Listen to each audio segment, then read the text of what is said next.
What is up, wrestling fans? Welcome to another episode of the Smark Out Moments Mac Talk podcast. I'm your host, as always, Tony Mango. Joining me, as always, are Callum Wiggins. Hello there. And Robert DeFelice. Hey, hey.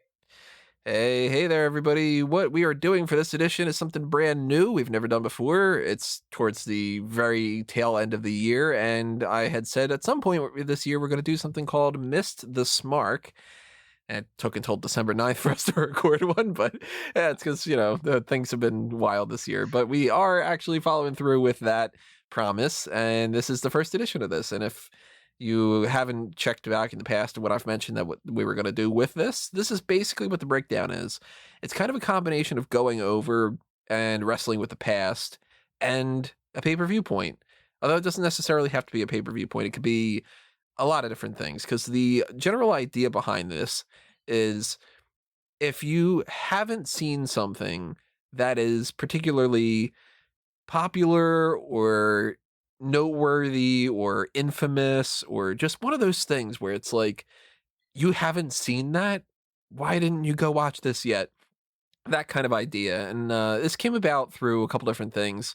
One of the things I've been trying to do as far as movies go, for instance, is watch a lot of the movies that I just never got around to seeing. Like, it took until earlier this year or last year, I forget when it was, where I finally saw the Back to the Future movies. And it was like, why haven't I seen them? And I'm over 30 years old. And I watched those three for the first time. I think I watched the third one during quarantine, for instance. And great movies. I was like, why haven't I would have loved these as a kid. Why didn't I watch them, I only recently just watched Alien and Aliens a couple weeks ago. How have I not seen them? There's a couple other movies that are on my list. I've never seen the full movie of Gone with the Wind. I've never seen Raging Bull, so on and so forth.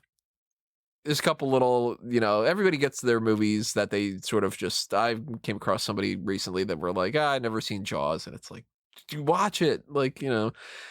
So I figured I'd hold myself to those same standards, and I would do the same when it comes to pro wrestling, and the same for these guys too. If, it comes about with one of those things where it's basically that kind of a concept, is there's something that is well known, either positive or negative, and it's one of the missing gaps. So we actually sit down, we watch it, we talk about it. And since it's December, and since another alternative phrasing for missed the smark would be miss the mark, which is, you don't do something as well as it should be, you try to strive for something and you fail, figured, you know what?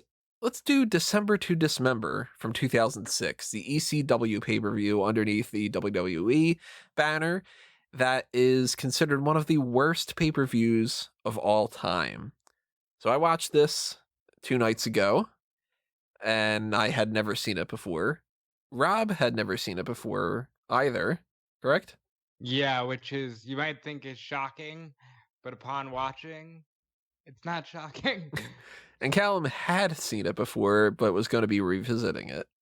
Yes, I've seen it. I think I'd watched it twice prior to this most recent viewing of it. So I'm a glutton for punishment. So this is what we're basically going to do. We're going to run down the card, and we're going to try to treat it a little bit like a pay-per-view point, but it's not necessarily like, we don't have to go through and say, oh, this match did this, and then that's going to lead there, and what do we think is going to happen? Because obviously this is 14 years ago, so we don't need to break it down that kind of way. But we'll talk about whether things hold up, whether things are the worst thing in the world, all that other kind of stuff. And I invite, of course, everybody listening to chime in with their opinions. So if you're listening to us on some of the audio-only platforms, then hop on over to particularly the YouTube, because that is the best place for you to drop a comment. It's actually got the comment section, so do that. And while you're over there, hit that like button, hit that share button, hit that applause button, hit that subscribe button. Just double check that you actually are subscribed. Ring that little notification bell, and if you feel so inclined, hit the join button as well. And if you want us to do more of these kind of things, just to let you know ahead of time, well before we get into the actual talking of this, then part of the join button, which ties into the Patreon, is the pick your poison tier. So if there's something that you're like, man, if you haven't seen this, go check it out or whatever, you get to request that. $10 and up gives you access to the Patreon and YouTube membership exclusive episodes.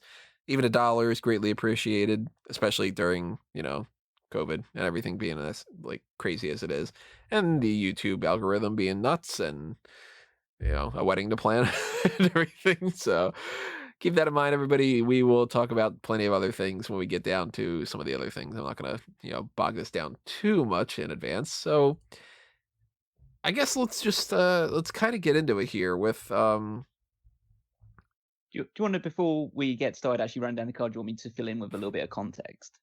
Fill us in. Because I've done a lot of research surrounding this, just because I'm fascinated by this pay-per-view in particular, and fascinated with just the revival of ECW in the first place under the WWE banner. So this is obviously the first ECW pay-per-view, the only really ECW exclusive pay-per-view as part of a real just brand of the company. You can say ECW One Night Stand 2006 fits into that moniker as well, but this is kind of seen as the one and only. And it's also the final ever brand exclusive pay-per-view of this edition of the brand split. Which is the biggest detriment of this pay-per-view, in my opinion. So the attendance for the show, I can't remember the actual stadium it was hosted in, but the attendance for the show was 4,800, which was ridiculously low for the time period, even though the arena that it was in itself wasn't really that big of a capacity anyway, so 4,800 wasn't too low down. It received the lowest amount of pay-per-view buys in company history, at only 90,000 people purchasing. You put it into comparison to just say like a WrestleMania or anything like that gets like 1 million plus buys at this point in time, whereas this one's only got 90,000. Main issue surrounding that was due to the fact that this pay-per-view took place a week after Survivor Series 2006. So if you just shelled out like $40 to $50 on the previous pay-per-view, and you're getting encouraged to spend even more money just before Christmas on an ECW pay-per-view, I can see why a lot of people wouldn't do that. Also, the bigger issue was the fact that only 2 matches were promoted prior to the show taking place. So I want to talk about that, because I had told Tony, I don't remember if we were on air or off, that in the context of today, this would just be another day at the office. Yeah, sadly. But at the time, it was like, well, wait a minute. You mean this pay-per-view is sandwiched in between Armageddon, which had way more matches announced at this point, and Survivor Series, and I don't know anything that's going on. So no, nobody had any incentive to buy this pay-per-view. Yeah, the only 2 matches that were promoted in advance were both the Extreme Elimination Chamber match, which is obviously the main event, and the Hardy Boyz versus M&M, which was the opener. All the 4 matches sandwiched in between had no promotion going into it. Not that I don't think any of them would have added too much to the buy rate anyway, but that's neither here nor there. The ECW itself, as a promotion, was reformed in middle of 2006, so May 2006. Yeah. Well, May was when it was announced. June was when it came back, off the back of the very successful Rise and Fall ECW DVD, which was led to obviously the first One Night Stand, and then this came back as like their own standalone brand. The company drafted 2 wrestlers from Raw and SmackDown to join the ECW roster. So RVD joined ECW, then Kurt Angle did as well. Notice you don't see Kurt Angle on this show, because Kurt Angle left the company a few weeks after signing with ECW. Kurt Angle's already wrestled Samoa Joe like twice. Yeah, so he's already in TNA. He's already doing all the stuff over there. But the Big Show was also drafted over, well, essentially just jumped ship to join ECW. He's now the ECW champion, because RVD, who was the inaugural ECW champion under this era and the WWE champion at the time, was popped for drugs in his car with Sabu by a police officer when he was pulled over for speeding. So they found marijuana and drug paraphernalia and all that other stuff in his car, meant that he immediately had to drop both the WWE championship and the ECW championship in the space of a week, and went on a 30-day suspension. And since then, it's just been the Big Show on top, fighting predominantly WWE guys on ECW shows, because they didn't like any of the real ECW guys getting involved too much. So that's kind of the context right now. Essentially, a big part of it is the fact that ECW, when it moved on to new programming, was moved to sci-fi, and that had a bit of a connotation attached to it, because the first scene that you see on the new ECW when it's reformed in 2006 is a zombie walking towards the ring. Mm. And that's the infamous sign of this guy doing zombie noises into a microphone, and then he gets beaten up by the Sandman. And that's kind of just like set the tone for basically ECW until it became essentially a feeder territory, what NXT kind of is nowadays. Except with not nearly as much success. If you ever watched the WWE Untold on the 2006 relaunch of ECW, but Paul Heyman talks about Shane McMahon having this idea to do, let's do ECW again, and let's just do it on .com, on the internet, and let's, showcase our developmental stars. But then, of course, Vince shopped it around to the network, Sci-Fi picks it up, now it's a brand. And much like we're seeing today with NXT that is now, on USA, it just loses the luster. I will say this, maybe it's because I was like 13 at the time. I enjoyed some of the stuff with like Ric Flair versus the Big Show. I thought that was fun. Obviously it wasn't in the same vein of ECW from 96, but I thought that stuff was fun. Everything on this show and following this show is like the death of not only the ECW as a brand, but really a lot of the prosperous times for WWE. And for my context, I had stopped watching wrestling for a bunch of years, but I've told this story before. In 2006, I was talking to Dace one day, and he was just like, oh, DX is back?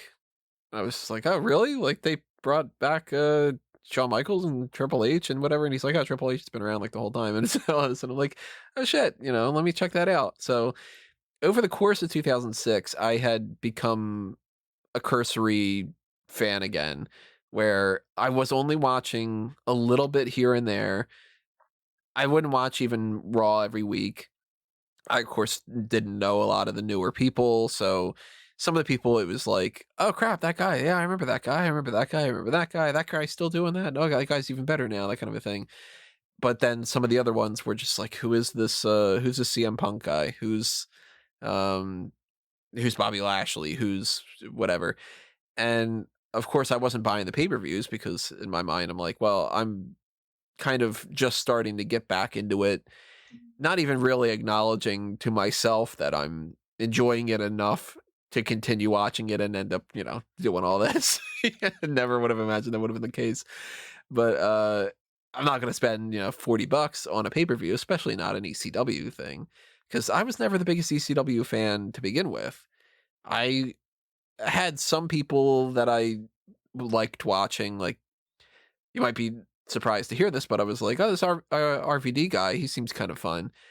Over the years, of course, I've realized RVD is overrated in my book by a major standard, but I was never like the ECW guy, despite being around the Philly area. It just never called out to me. So if at this time, if I was watching anything, I was watching Raw and then SmackDown and then ECW. And I never watched this for that reason, but I also never watched it because I heard that it was bad, and I didn't see the point in watching it because, well, it's bad, so why would I watch it? I gotta say, honestly, I'm not, like, I'm kind of underwhelmed.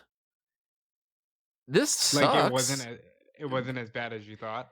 It sucks for sure, but yeah, it's not the absolute worst thing in the world for all the each individual segments. It's just that they're not good at all. Like, there's not a good thing on this card really, except for maybe the opening. But the opening itself is just sort of, it's just a match. And then the other ones are like, it felt more like a crappy episode of TV than a bad pay-per-view to me. And I feel like if I would have watched this as a pay-per-view and bought it, like the people, I'd been furious. Yeah, I think that's kind of the context we need to put it into is I think it's also just due to the fact that watching this in 2020, when there's been, especially in the last few years on the WWE side of things, a lot of really bad pay-per-views. Mm-hmm. It doesn't really stand out among those ones. But at the time, WWE had a pretty decent track record for pay-per-views, and this one just stands out as just a bunch of, like you say, just a bunch of matches that would even be considered bad and not very fun to watch on the TV show itself, let alone having to pay money for. Right. Yeah, I again can't stress this enough. In the last decade or so, I've seen plenty of shows that are exactly like this. Like, oh, we don't know what's going on, and a lot of it is harmless in the long run. So I really like it wasn't a great show. I can't see myself going back to watch it again, but it's really not offensive to me. That's what's kind of sad is like The this does businesses suck. Like so much. this definitively you want does it to suck. You want it to suck so much that you get some sort of entertainment out of it. Yeah, like by the time I got to the third match, which is the Elijah Burke match, I was just feeling like, I kind of just don't want to watch the rest of this because at least if it's really, really bad, then it's fun to see a train wreck. Like the movie The Room, if anybody hasn't seen the movie The Room, you got to see that movie. It's horrendous. And it's so bad that every element of that movie is terrible. Like, I just came across a little fact about it the other day. There's one of the more infamous scenes in the movie when he walks into a florist and he very quickly buys some roses, and it's like what the stilted dialogue is just terrible. He's just kind of like, oh, like, hey, like, here you go, here's my money, there you go, thank you, bye, whatever. He says hi doggy to this dog that's on the counter, and I just came across a little factoid the other day that wasn't planned. That the dog was just this owner's dog, and it was just there, and he ad-libbed that and then asked the person afterward, is the dog real? Because that guy's insane. So it's like, that's a movie that I can recommend to people and go, watch this because it's fun as hell to see how terrible it is. I can't recommend watching December to Dismember and going like, guys, it's crazy. You're going to see this and you're going to be like, wow, that's garbage. And like, it's fun to watch something like an old In Your House where like, which one was the one? It was the first one where they're trying to do the giveaway. Yeah. And Todd Pettingill's there with Sonny, and they're trying to like call people up, and they're not answering the phone, and the person's like, "Yeah, I'm not watching the pay-per-view, whatever." Like, that's funny because you're just sort of like, God, you can tell that they just want to end this, and the gobbledygooker comes out, and you're like, this is shit, but it's funny to watch because of how bad it is. I didn't feel that way with this. I just thought that it sucked, and it just reminded me so much more of like the regular episodes of Raw that we get nowadays. Yeah. That is very true. It's just disappointing because you're just like, okay, yeah, you clearly had no real good plans. You thought, let's do the bare minimum. We're going to get their money anyway because of the Extreme Elimination Chamber match. And afterward, they'll either forgive us or they don't. And I hate that philosophy from WWE of, give us the benefit of the doubt that we'll give you something good. If we don't, forgive and forget, and give us the benefit of the doubt the next time. And if we don't, forgive and forget, and then give us the benefit of it, because they don't have that kind of leeway, Yeah, that's probably the most egregious part about this whole pay-per-view is just the fact that it was bad and it's not bad enough to be entertaining. It just sits there really and just continues to fester. Because I mean, the saddest thing is that I feel sorry for the talent involved for the most part because they seem to just be trying with the bare minimum they were given to try and put on a decent show, but nobody cared beyond the opener and the main event. So there was a dark match with Stevie Richards beating Rene Dupree. I'm sure that wasn't super spectacular. No, I'm surprised Rene Dupree never went further. This dude was like, what was he, 20? 19 maybe? And he goes down in history as one of the youngest people to ever hold a championship belt in WWE. Obviously, that was smashed by Nicholas a couple of years ago, but I believe he was only 19 when he won the World Tag Team Championships in 2004. To the point where Dykstra was 19 actually, yeah. and in 2006 and probably didn't even break his record. But yeah, Dupree is one of those shocking people to me. There's a few of those names on here actually that I'm like, how do they never get further? The youngest champions, we got Nicholas, Rene Dupree, Tyler Bate, Kenny Dykstra. Kenny Dykstra. That's about it, right? Because everybody else is like 20 plus. Yeah, because Yeah, they're yeah, all yeah. 19. And like the eventually, of three course, Eskimos. like Brock Lesnar's the youngest like world champion. Randy Orton. No, he's not. Brandy. Well, I mean, Brock Brock Lesnar Lesnar's the was, youngest and then WWE champion. yeah, Randy Orton did the world title, but and at this point, the youngest Universal Championship, there's been like 8, so it doesn't really matter. And most of them have been like in their 40s, late 40s or 50s. Yeah. So it's Goldberg and such, yeah. Yeah. So the actual first match of the card is the Hardy Boys beating Eminem, which I wrote down notes during all these segments. I'm going to go through them a little bit here and there, but this is the type of Hardy Boys that it's like old school Hardy Boys. It's past the Team Extreme stuff with Lita and all that. Definitely. They're going to be breaking up, it seems they're saying. They keep harping on the idea that like this might be the last time you see them. Clearly not. Nope. Yeah, there's the first sign of some broken promises. First, but before we get into this one, I need to talk about the thing that happens right at the very start of the show, which is Joey Styles and Taz on commentary, and we can talk a little bit about just how little chemistry they have with each other. But that's a whole nother story. But Styles says when they're doing a camera shot of the chamber, he says that a new ECW will be crowned. A new ECW champion will be crowned tonight. When I forgot about that. When obviously the Big Show is still the champion, he's still in that match, and so he basically just spoils what's going to happen in the main event. Away. I forgot that. I wrote that note down too. Yeah, a new ECW champion's going to be crowned, and I was like, wait, was Big Show not the champion going into this? I thought that he was. And then they show like the video package, and I'm like, that, oh shit, okay, that's spoiling that. Yeah, you might as well be like, Bobby Lashley's about to win the championship tonight. Like, so in terms of the broken promises, so the Hardy, this is obviously they promoted the idea that this was the Hardys' final reunion. So they've been teaming up together in ECW, despite the fact that Matt Hardy was a SmackDown superstar and Jeff Hardy was a Raw superstar. So they're already doing this huge brand conflation thing. It's clear they've already given up on this brand split and all that other stuff. Eminem, Nitro was on Raw.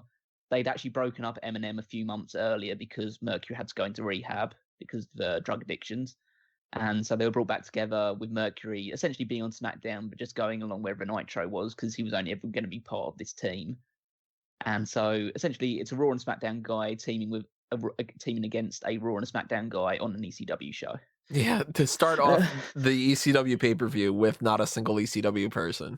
That's now, typical. See, me at 13, I'm giving them the benefit of the doubt because it's the Hardys. And of course, they're Team Extreme, and they want to be on the Extreme pay-per-view. And I can sympathize with that. I can let that go. The funny thing here is, Eminem and the Hardy Boys fight each other maybe 20 more times on television after this.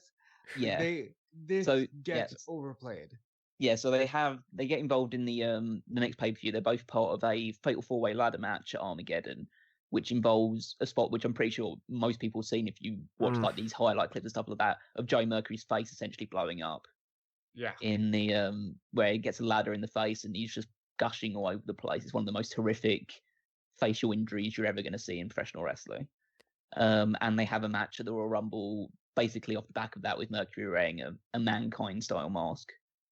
So, which you would think that these things would be better suited for the ECW pay-per-view of having an extreme element to it, because it's a hardcore-based pay-per-view, hardcore-based brand concept, and they're like, yeah, just have Raw and SmackDown people just have a regular match.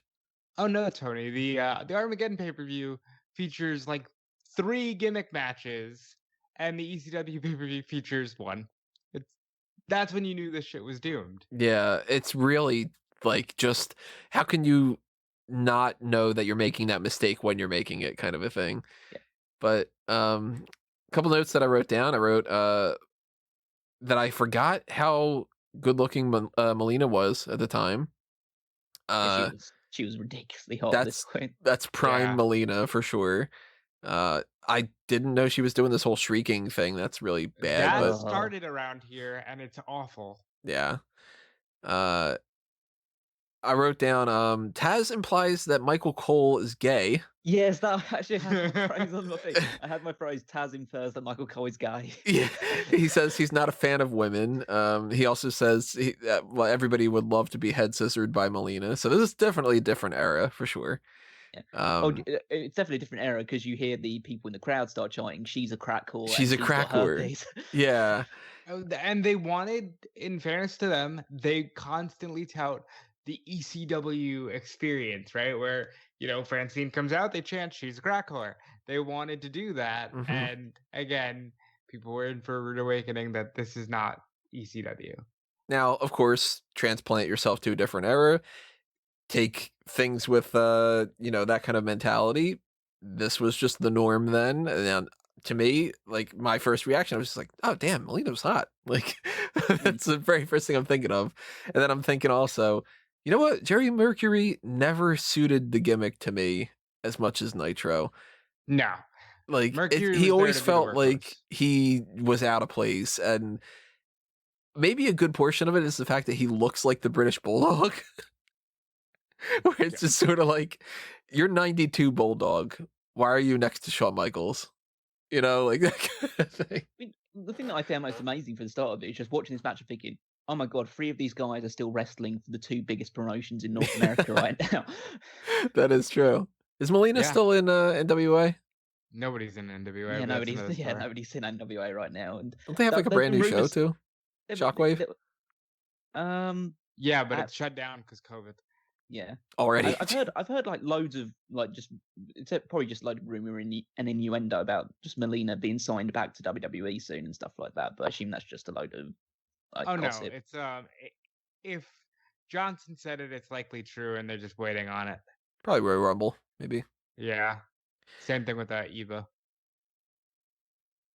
Eve? Eva Marie. Oh yeah, she's the one that Angel Garza's giving. Angel Garza thing. Yeah. So I wrote down, check off the couple of things. Melina's hot. Not digging the shrieking thing. Taz, I've never been a big fan of on commentary. He definitely doesn't have great chemistry with Joey Styles. Joey Styles, I've never been really all that fond of. They're good for certain things. Like, in the old ECW, Joey Styles doing the, oh my God. Yeah, sure. Some people really love it. I never really did like it all that much. And when you just get him in WWE and whatever, it doesn't do anything for me. Taz is fun to listen to because of how ridiculous he is. He and Booker T are 2 of the worst commentators that are fun to listen to. They just don't know what the hell they're talking about most of the time. My favorite line from Taz ever is from TNA of the enigmatic assholes is when Jeff Hardy and Mr. Anderson were teaming up, and he's like, "Oh, I like that name. I'm just gonna call them the assholes because he could not say enigmatic." Here, I wrote down how many fucking times is he gonna say the ECW faithful? 8 minutes in, I counted 6 times. Directive. But he's referring to everything as the ECW faithful. He refers to a table as the ECW faithful at one point. That's only because they hadn't adopted the WWE universe yet. I'm surprised at how many times he manages to fit that in, but every other thing he says is not for nothing. Like, he says that all the time. It's ridiculous. Not for nothing, but that's just what I'm saying. Tough guy. And he's not gotten any better. That's the thing. Like, Taz on AEW Dark is basically just going like, this guy, Joey Gimmick, he's guy, Excalibur. He's better as a mouthpiece than he is. It's crazy that he can turn that switch, though. Yeah, promo-wise, he's fun as hell too. Yeah, I mean, there's always been like the thing that people talk about is like people that are great promos don't necessarily translate into great commentators. Yeah, like Perfect. Perfect, not the best commentator. I mean, Randy Savage, I don't think was that great of a commentator. No, Randy Savage sucked. No, Savage is basically just going like, yeah. Sort of. But that match, it's fine enough match. It's an opening. It does whatever. It's not for this pay-per-view. And on a regular night, a regular episode of SmackDown or something, it's fine. But it's just a thing. It just doesn't serve a purpose. It's a damn shame that it took them a year to adopt the WWE Tag Team titles over on the ECW brand, because you put that ladder match from Armageddon on this show, and this show is instantly, memorable because it's got a great match on it. Because that ladder match that these two teams, it was Taylor and Regal and London and Kendrick, still one of the most fun matches I've ever seen. This match is good. The issue with it is that it goes on way too long. Mm-hmm. So that's the thing we have to talk about with this entire pay. This entire pay-per-view goes only 2 hours and 14 minutes. And it still feels like it's long. Yeah, no, I honestly I fell asleep twice watching this on the latest replay, so it does go significantly longer. It feels like it goes significantly longer. But again, that's another point of just being ripped off about the idea of this whole, because most pay-per-views around about this point in time would go close to 3 hours, and the fact that this ends half an hour, 45 minutes early is just another reason why people hate it so much. But yeah, so this match should have gone 15 minutes, but they decided to stretch it out because they've got nothing else to really offer. Yeah. And so they stretched it out to closer to about 20, 25 minutes. It's 22 minutes and 33 seconds, according to Wikipedia. And that means that you have like 2 heat segments. So you have a heat segment on Matt, and then Jeff gets a hot tag. He runs wild for a little while. Then they do a segment on Jeff, and so Matt makes another hot tag. So the stuff they're doing is good and totally fine. There's nothing wrong with it. It just goes on way, way too long. And for context, this is 22 minutes and 33 seconds. The Elimination Chamber match, 24 minutes and 42 seconds. So it's only a little less than 2 minutes shy of an Elimination Chamber match, which should be significantly longer in the grand scheme of things. You know what's funny about that? It's the fact that those 2 times, both of them are shorter than the time it took from the ending of the 5th match on this card to the Elimination Chamber itself. Yeah, that surprised me so much, because at this point, there's even a note that I wrote down of how the hell is there this time left in the pay-per-view? Because I'm realizing that it's like, I looked up on the 6th match, and it says that it's a 7-minute long match, and I'm like, there's a lot of time before and this is only supposed to be a 24-minute match. What the hell are they going to do? They waste so much time on this, and then again, that's WWE these days. Like, we've got 3-hour episodes of Raw where, for instance, this week was one of those really weak episodes of Raw where they clearly did not have 3 hours worth of material. Oh, yeah, there were so many recaps and so many video packages and let's do a 15-minute promo to set up the fact that we're having a 15-minute match later. You're like, you just got a 1/6 of the portion of the show done for one segment? Really? And you do it more than once? You don't have to have Randy Orton cut a promo for 10 minutes to talk about how he wants to have a match later on. I hate when WWE does that kind of bullshit, because it's just, you're taking it for granted. And then that's why people just DVR everything and then they skip it, or they just watch the Hulu highlights or the YouTube stuff, because I'm sitting there watching it live and I'm like, God damn it, I want to just skip it. And honestly, I skipped a couple of the things on December to Dismember, because I'm like, I don't need to watch the same video package towards the end of the night for the Elimination Chamber that I watched at the beginning. Screw it. That's fair enough. Fast forward, that kind of stuff. And we get to match number 2, and it's Matt Stryker coming out. Taz cannot say the word fuchsia. He's like, that's a future. What's he call it? It's a pink. It's a red. It's a what? He's naming everything other than the word fuchsia. And eventually, it's just like fuchsia sweater, whatever. And he says, yeah, future, whatever. So it's just like typical Taz. So, have we ever spoken about the reason Matt Stryker was hired by WWE? Because they reiterate that in the commentary constantly, which is the fact that Matt Stryker is hired by WWE because he was fired from his teaching job because he kept taking independent wrestling dates on his time off. He was just taking sick days to go to wrestling shows. That makes sense, but now that I think about it, the surprise to me would be, even back then, I don't know if there were many wrestling events that were happening during the week. Maybe he was taking, the Mondays and the Fridays to travel to shows.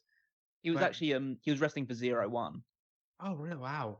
Yeah. So he was actually going out to Japan, to do his things, stuff like that. So that's like the biggest interesting thing. He basically just got into a load of newspapers due to that reason of him being fired. WWE decided, well, that's publicity. We'll sign the guy. Like, And he was good. His debut was in the Kurt Angle stuff, right? He did the Gold Medal Challenge or whatever it was called. yeah, I think And so. Yeah. I thought like that match was fun, and then they just went with this dorky, "I'm your teacher, and I'm never gonna wrestle." Here's Viscera, looking fatter than ever. Like, Here's the thing, though. I'm gonna steal your line. you can't do that. I like Matt Stryker. Yeah. Like, I don't think he's a fantastic wrestler. He's not gonna, win my award. Well, I mean, especially now because he's not doing that anymore. But he would never, when I was watching it, was one of my absolute favorites in the ring. But I thought that he was actually a pretty damn good commentator. I thought that he was a good manager, the general manager type. Like, he had that stuff down real well enough that I was really disappointed when he got released. I thought that he had a lot of other things that he can contribute. Like, I find it fun listening to him on the Royal Rumble where he's just marking out. And I think that stuff was fun. I did not like the how they like beat it out of him. I remember listening to an episode of Superstars after that where he like basically apologized for being excited during commentary, which I just thought was so weak because it's like they just don't want people to have fun. But yeah, the flip side of that is Stryker can also sound way too condescending, even if he doesn't mean to. And I think after a while it weighs. I've always had the issue with Matt Stryker. He comes across as a guy that loves the smell of his own farts. Yeah. Because he's just a guy who is an English teacher and he's well read and he does all this. Well, actually, he wasn't an English teacher; he was a social sciences teacher, which meant that he basically wasn't a teacher. And just that he considers himself. and he considers himself well read and all this other stuff. So he puts all this long-winded verbiage and all the stuff that he would say on commentary. Just like, you're so unbelievably full of yourself. I just can't get interest. Like, if you're a heel, that's totally fine. But if you're meant to be the play-by-play commentator, I don't want to just be completely repulsed by everything you're saying. I thought his strongest point was being the manager, general manager type. He was like NXT, like the NXT yeah, and stuff like the NXT host. Like, I liked that a lot. And I think that he could have been a good manager for a lot of other people. I think that he's the type of guy that if they brought him in now and he was the mouthpiece for somebody, I don't know what he's doing now, but if he did that, I think that he could help. Oh, I can actually quite a help you with bit. that. Do you know what Matt Stryker is doing right now? Teaching? No. So Matt Stryker right now he did some commentary work for both New Japan, obviously Lucha Underground as well. Now he's currently a writer and cast member for the reality TV show Labor of Love. Well, he did get kicked off of that show. I didn't know he was a writer on that show. Wow. What's Labor of Love? So I have to explain the concept. This one, 'cause again, this is just how baffling reality TV is. So essentially, it's a contestant that used to be on The Bachelorette, and then there's a bunch of men to choose from, essentially. And it's not a case of like you like date this person afterwards, or you're just trying to find your soulmate or whatever.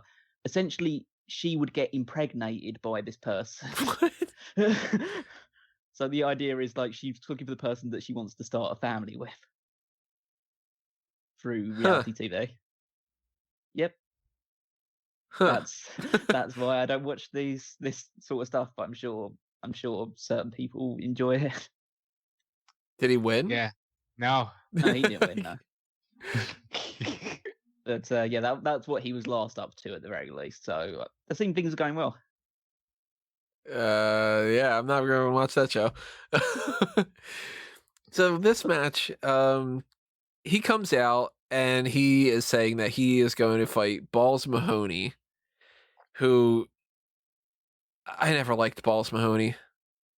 How do you think Balls Mahoney was in this match? Oh no. He was always that type. Now, I know you're going to still surprise me here, but I know that he always looked like he was 50 and was younger than that. So he was probably like 30. And he was 34 in this match. Yeah, and he looks like he's 60. I mean, they did the whole Captain Caveman type thing or whatever. Of course, Balls Mahoney wouldn't even be alive a few years after this, which is unfortunate. Yeah, 2016, died of a heart attack. Yeah, so I mean, the way that the people in ECW used to do drugs and everything else, like, I mean, I've heard some stories from Jamal now. So, uh, Balls was never, like I said before, I never really liked ECW too much as it was. But once you start going through the roster, pretty much the ones that I did like were, I liked the Dudley Boys a lot. They might have been my favorite part of ECW.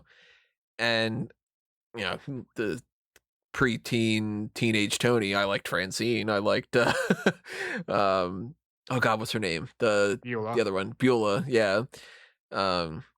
But Balls Mahoney might have been like the absolute lowest out of the list of like the regulars for me. Never really got into him.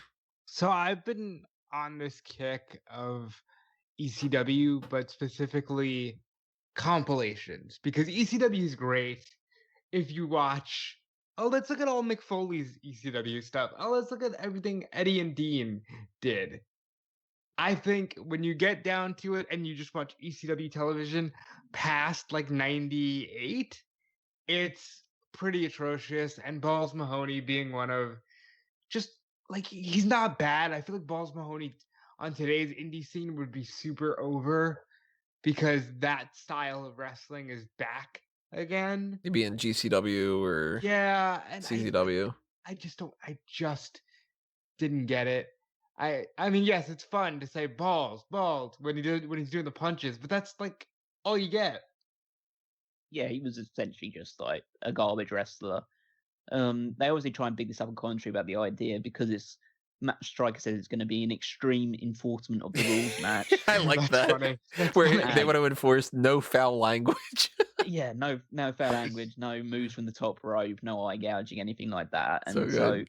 but they talk about commentary about him having some sort of college wrestling background, but this match kind of shows that hasn't really played off in terms of an actual pro wrestling match.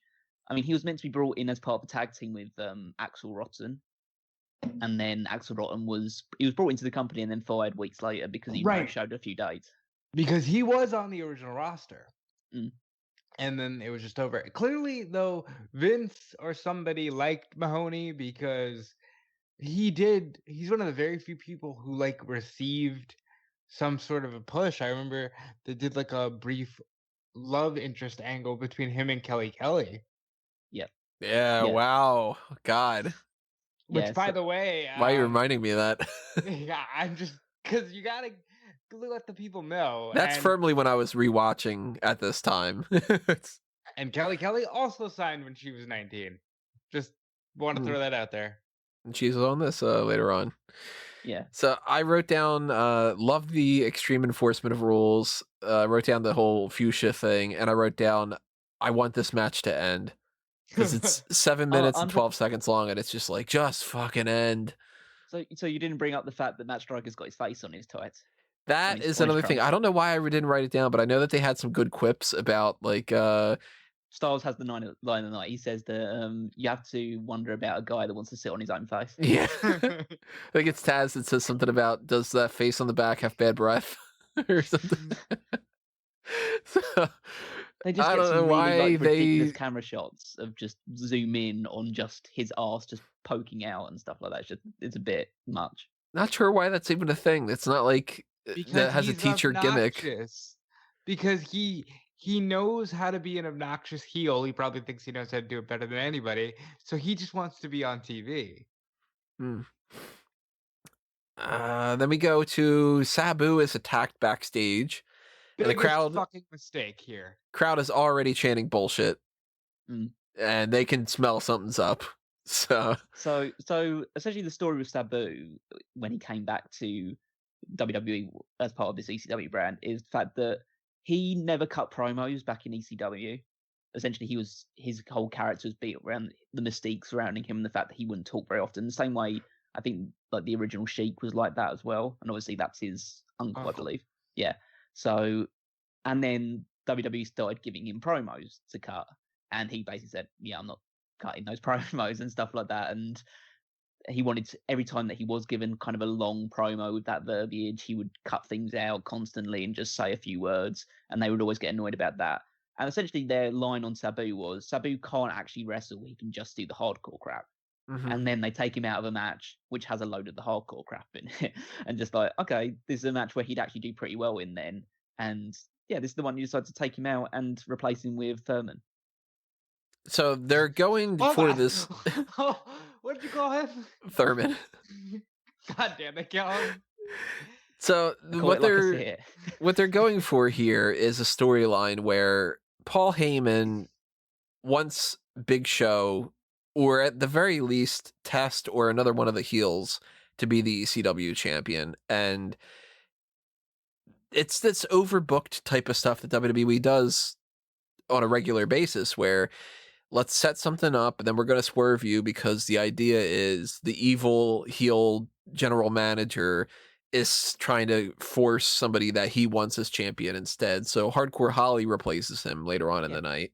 Well, it's even more egregious than that, really, with the sense that the show's taking place. It's only promoted 2 matches, and you've already fucked with one of the matches. You're right. So that's no wonder the crowd's chanting bullshit, because they want to see Sabu get tossed through a table and whatever. And he's the babyface, and that is one of the few things that they've done, and they've already changed it. And at this point, you just watched a Boss Mahoney match, and it's not any good, whatever, too. And so at this point, you're replacing an ECW original with, as Callum said, spark plug. Like, people, that's upsetting to people. Now, if I were watching at this time, I would have been one of those rare people that would have been like, oh, you just upgraded the match, because I never really liked Sabu. And I actually do like Bob Holly to a certain extent.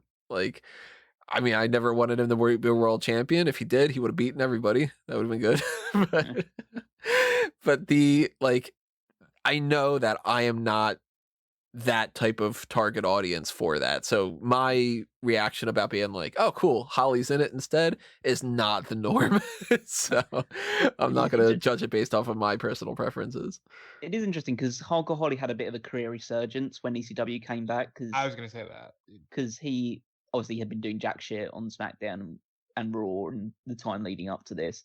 So he joins ECW. He's already immediately pushed, which gives you a good sign of the standard they considered ECW to be at, that Hardcore Holly's getting a push out the back of it, straight out the back of it. But he had this match with Rob Van Dam, where he gets this massive gash across his back, and it was used for out a lot of those do not try this. These aren't stuntmen or anything like that, or just those huge don't try this at home messages, and he actually turns kind of babyface off the back of it, because people think that, oh my god, he's not just called hardcore, he is hardcore. And so the ECW fans get behind him a little bit because he wrestled throughout that. He got a standing ovation at the end of that match for it. And then he comes back, he's babyface for a little while, and then they immediately have him turn on RVD in a tag match because they can't get anybody over as a babyface. That's kind of the idea right now, because they can't have Hardcore Holly be a babyface because you've already got Rob Van Dam, and we're really trying to push this Lashley guy as well. So we have to turn him heel immediately as soon as he starts getting a bit of positive reaction. So the dumbest thing in the world to me about Lashley is Lashley was being heavily pushed on SmackDown. I understand Batista came back and all that, but you should have just ran with Lashley on SmackDown to begin with. I don't know why they pushed him to the other show to be the one star on the other show. It just seems counterproductive to me. But when I think of Hardcore Holly and ECW, I think of the story about how Shawn Michaels saved CM Punk's career because they didn't like him in ECW, as has been said. And Shawn Michaels was in one of the production meetings, and he goes, maybe you should just work with him on what you don't like instead of just saying, let's fire him. Because, we all like Bob, talking about Holly, but he can't do this forever. Why wouldn't you push the young kid? And CM Punk got to stay in WWE. Now, I think Hardcore Holly should have won the ECW championship at some point. Yeah, I can't see it being worse than anything they did. I think Shelton Benjamin should have, back when he was doing that. There's a couple different things, but Holly to me is one of those guys where it's like, how did you not give him the belt after all that time. Like, it's the ECW title, doesn't fucking matter. Well, and yeah, Because they is give the it issue. to Vince. Yeah, is the issue with that being is that Hog or Holly, like soon after this match, gets injured, and so he's out for a while, and then they bring him back. They bring him back on the Raw brand, and he wins the tag team titles, and they just go Yeah. from there. Cody, right. So, yeah. so essentially, this match is almost the culmination of his ECW run. Just a shame, because I think that could have been the highlight of his career. But yeah, different story. So we go to Elijah Burke and Sylvester Terkay Yes. against F.B.I, Little Guido, Tony Mamaluke, and Trinity. Here are the notes I wrote down. Let me guess. So I wrote down, is this Elijah Burke's debut? No, it's not. Because it seems like it. It does feel like a bit. He had been wrestling for a while in both SmackDown and ECW. So I wrote down Sylvester Terkay looks like about 10 other people. Yes. There's like, if you say, oh, this dude looks like, and then you just start naming some people, it's like, he kind of does. He kind of does. Like, there were like 4 different times where I was just like, wait, was that guy? And then I'm like, no, okay, so he didn't just, because I know obviously some people have gone by other names, Papa Shango turns into the Godfather and all that. I'm like, did this guy just turn into like, and then I'm like, no, he didn't. He's Sylvester Terkay. Like, he's just kind of Sylvester Terkay. He's not this guy or that guy or that guy, because he looks like Cassius Ohno. He looks like Brody Lee. He looks like, and I was just like, what the hell? So he looks like Brody Lee, I think is funny because he ends up going to Japan and is slightly more successful because his resemblance to Bruiser Brody. But he comes into SmackDown, I think it was, 04, 05? And Elijah Burke was just sort of like his, he wasn't like a manager, but he was just sort of like his... No, like hype man? Yeah, kind of, but essentially like his hype man or something like that. But also, Elijah Burke was the one that was wrestling more of the matches because Terkay was incredibly green. So Terkay actually comes into the company in 2006, or he comes into the company as in developmental in 2004, 2005. He doesn't make it to the main roster until 2006, along with Elijah Burke. Elijah's clearly the far more polished wrestler out of the two of them, even though he's still learning the ropes. Terkay's, his claim to fame was essentially he was a big MMA and amateur wrestler. I think that in college he wrestled Kurt Angle around about 92 and stuff like that. So he is like on the older side of things, but they thought with his amateur wrestling background and credentials, they might be able to get something out of it. And the fact that he's fucking huge as well. They thought, okay, we can get something out of this guy. Spoiler, he's out of the company by January the 18th, 2007. so this is pretty much like, I think he has like 2 more matches after this. I wrote down... Oddly enough, Elijah Burke goes on to be like the face of ECW for a while. And Vince McMahon like personally anoints him, the new face of ECW. The new breed ECW feud, they had the thing at Mania. They have a much better match at it was on ECW, it was an Extreme Rules 8-man tag. And then Burke, you know what happens. He goes to TNA after a failed run in WWE, and then he kind of just falls off the face of the earth. D'Angelo De Niro and the Pope and all that. I liked Elijah Burke for what he was at the time. Seeing a little bit of that here. We got Little Guido, which is Nunzio, and Nunzio was one of those guys that he just he was a tiny guy that got his ass whooped. Like, there's not much to them. I wrote down, who the fuck is Tony Mamaluke? Obviously, an ECW original who's part of the original F.B.I. in ECW. Did not remember that he existed at all. And then I wrote down Trinity equals Yowza, and wrote made me forget about Melina. I had never seen Trinity before, other than the original Sexiest Superstars tournament on this. At this point, next year is the 10-year anniversary of the Smack Talk podcast, which is insane. So it's been almost 10 years since I've even thought about Trinity, who was just literally a name. Like, when I was making that tournament up, I just went through as many people as I could possibly find any information about, and I was just like, who's this Stephanie, whatever her name is. I think it starts with an F. And never saw a minute of her work. Never saw a single match she was in, nothing. All I had seen was a couple pictures of her with caution tape, and I was like, she's hot.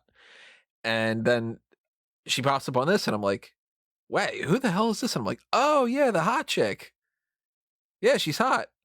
Like, just sort And of. that's exactly what they wanted you to think. And it worked because I mean, the main thing was yowza, because I was just like, wow, goddamn, that outfit. Okay. Just sort of.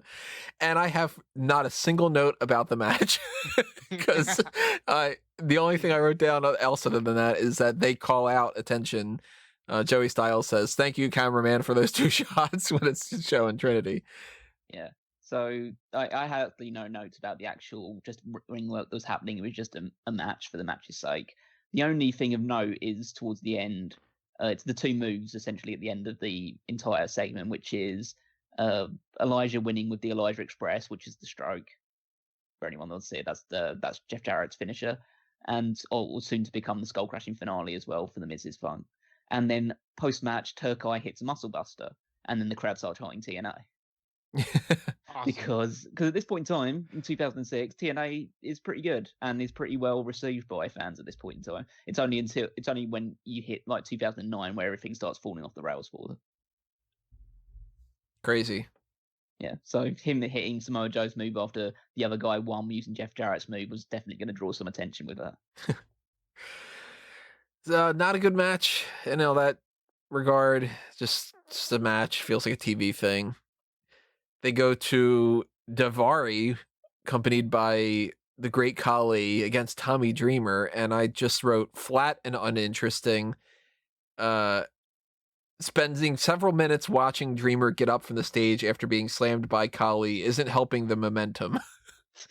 Yeah, there's a lot. I mean, there's really nothing to say about the match itself, but there's they do the spot where Khali pulls the top rope down as Dreamer runs towards it, and he just goes flying, and then Khali immediately folds his hands, and he just like, okay, I think that Dreamer just fell over because you pulled the top rope down, and it takes like a few minutes for Khali to probably register. I don't even know in real life, he might have taken a while to register the fact that he's been asked to leave the ring and stuff like that, because you hear audible "We want hardcore" chants because they're just watching a load of really boring matches. Mhm. There's tons of rest holds in this.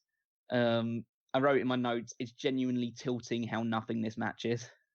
That's like, because like there's literally nothing to say about it until Dreamer goes for a DDT, and then Daivari rolls him up and grabs the tights to win. So this is the guy, the innovator of violence, one of the guys that you built around the idea that could take any sort of beating and would always come fighting, loses to a roll up with the tights. To a degree, this is them just making fun of ECW, right? Yeah. I'm not like a crazy conspiracy guy, but like when you look at certain things that they do, like, you know, Sting's run, the fact that they did not use Sting all that much just goes down to like, you just didn't care about him because he was WCW. Them not putting Dreamer, Sandman, or Sabu in the main event of this show is just like, oh, you don't care about anything related to ECW. I don't even think that it's necessarily like they're purposely trying to do that too. I think it's their subconscious dislike of certain things that pushes them in that direction and they don't see it. Like when somebody, you ever have a situation where somebody thinks that they created a, like, I don't know, even if it's something like, you suggest something to eat and the person's like, yeah, that's a good idea. And then after you get it, they go, oh, I'm glad that I suggested this. And you're like, I fucking did. Like, do you ever like come across somebody that does that kind of a thing? And it seems like that's with WWE, where they're like, well, we don't really like ECW, but we're going to do what we can to make sure that this brand succeeds by not making it ECW because we don't like it. And you're like, but that's kind of ruining the point. And then they go, yeah, but we're making it better. And you're like, no, you're crapping on it because that's not what the people that wanted it. Now, again, I said before, I'll say it again. I was not the biggest ECW fan. So to me, if they would have just done ECW, I wouldn't have liked that either. But this is like, you're not appealing to the ECW fans and you're not making a good WWE show. So you're just not doing it for anybody. At the very least, if you're going to do something, make it to where that niche likes it. Don't crap on the people that are there for that, because the people that are there not for that aren't there. Like, it's like if TNA, what I was gonna say, I did say TNA, like Impact Wrestling brings Kenny Omega into the mix this week. I didn't watch it because it's still Impact, and I just, at this point, I'm not gonna bother giving Impact the view just for the AEW side of things. But at least if you've got some crossover, I don't know what they did. If they did it to not just screw up the Impact fans, then that would make sense. You don't get the WWE people into the mix here and just make this watered down ECW and watered down WWE. Take a guy like a Tommy Dreamer, have him lose to Daivari in a non-hardcore match, and expect anybody to think that this is good. Nobody's going to like that element. Yeah. That's pretty much it. There's a couple other notes. I can't believe how it just takes me back a little bit. The idea it takes me aback, really, at the idea of how racist the Daivari gimmick is.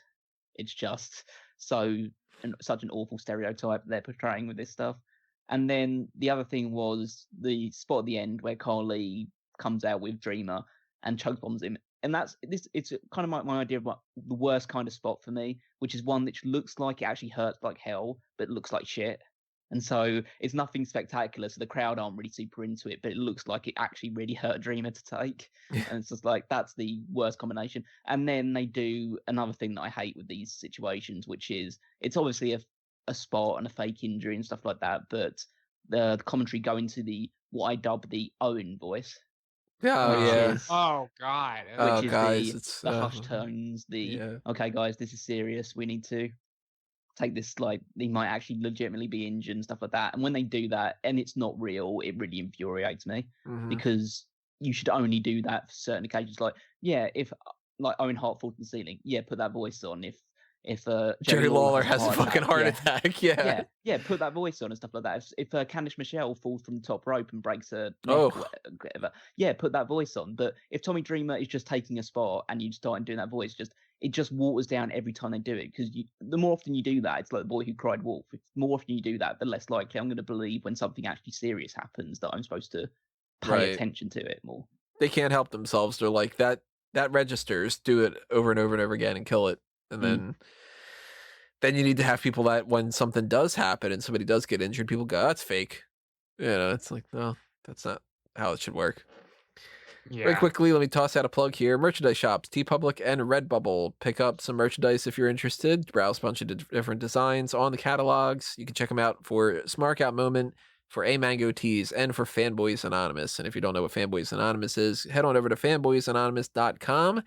Check out whatever we've got going on there. Nowhere near as much as I really, really want to, because I never get the time because of so many friggin' wrestling things to do. But even before we started this podcast, Callum and I were just kind of going off about different Bond themes. So we might do something in the future about ranking the Bond themes or something. So if you want something like that, the best way to make sure that we do more content for Fanboys Anonymous is to show some support for Fanboys Anonymous. So even if you're not really the biggest fan on all that, it helps out quite a bit if you just hit that subscribe button on there too. You don't have to watch the videos necessarily, but hey, help out a little bit.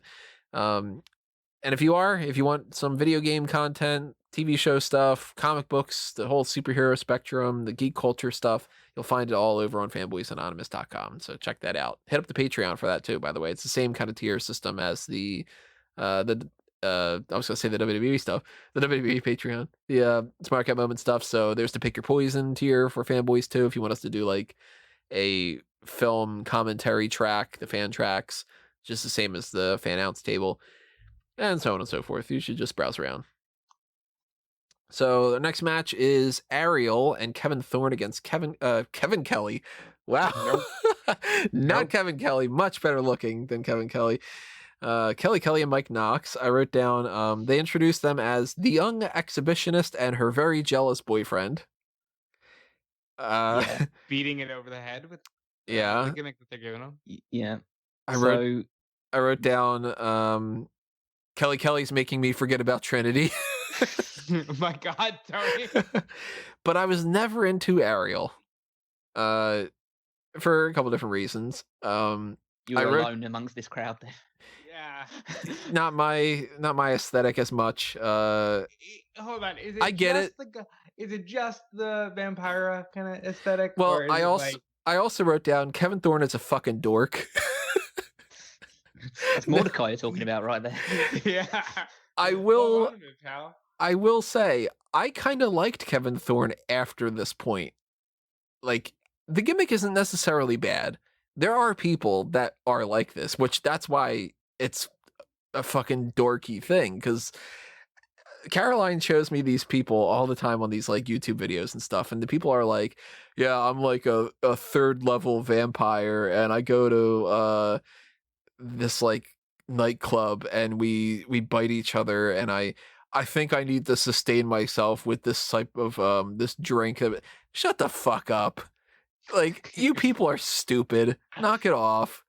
My favorite part of this whole podcast has been Callum going off and Tony now going off on goth people. I mean, the goth thing is one thing. I'm not into that stuff as it is. I don't do the whole, I gotta dress up in a certain way for anything. Like, it's very easy for me to make an enemy out of everything, because I'm not the type of person who I never was in a clique of any type. Like, I was just sort of like, oh, you're in the band? Okay, well, you're a cool person, so I'll be friends with you, but I'm not in the band. Oh, I was in the theater stuff, but I wasn't one of the drama geeks. I was just sort of like, yeah, acting's fun. No, I'm not going to hang out and talk about musicals because I think that they're stupid. Like, that kind of thing. Like, I wasn't a jock. I wasn't whatever. I wasn't anything. I was just me. So to me, it's always, whenever anybody's like, I consider myself punk instead of skater or whatever, I'm like, what the fuck does any of this mean? So, but when you especially get into the people that think that they're a vampire, okay, who didn't pay attention to you as a kid? Like that kind of thing. You think that you're a vampire. Well, you're a stage away from the people that get a bunch of tattoos and think that they're a lizard. So anybody who's listening to this, if you're one of those types, you're a dork. Just the Kevin Thorn thing, though, it's like, yeah, that's a decent gimmick enough because it's kind of a real life thing, and it's over the top, and it's extreme, and it's whatever. So the characters I don't dislike, but man, Ariel cannot wrestle worth a shit. Not there for that. I mean, yeah, you're saying that in a match where she's with Kelly. Kelly cannot wrestle, but you know what? Kelly got a hell of a lot better compared to Ariel. Much worse. This is her first ever match. Ever. Right. I don't blame them too much for this either, because this was in an era where they didn't bother training anybody. They didn't want anything else. And the people in the crowd, they're essentially just going, hey, it's a bunch of chicks fighting, the hot one and the other hot one. Yeah, that's basically it. That's basically what the ECW... The only thing the ECW crowd liked more than seeing hot women fight each other was seeing hot women hit by weapons, because they are a bunch of women-hating bastards. But that is kind of... Right.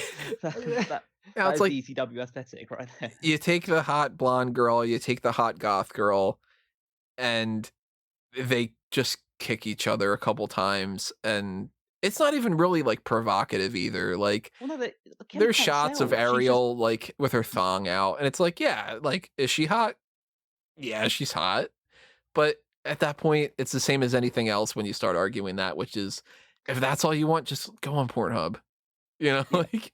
Well, I don't know if they could do that back in 2006, but it's still... It would have taken them a little longer. But she went out of her way to make sure that people got to see everything. Yeah. Well, no, it's the idea of like, that was like, I wrote in the notes, that's the biggest pop of the night so far, is just seeing Ariel in her thong choking Kelly with her boot, and Kelly can't sell anything. No, she's just taking like shots, and all her selling is just crying and screaming, and that's essentially all that she can do. And it would pretty much stay that way. Like, okay, Kelly was all right, but Kelly got good. Kelly got okay by the end of it. I won't say she was good or anything like that. By the standards of the time, she was pretty good by the time that she ended up departing. I think she looks a lot worse now when she's in like Royal Rumbles and stuff like that nowadays. If Kelly would have been a part of the developmental system during this era, maybe she would have became something pretty decent. I mean, like, for her era, she was pretty decent. But we're talking from an era that like most people do the same 4 moves.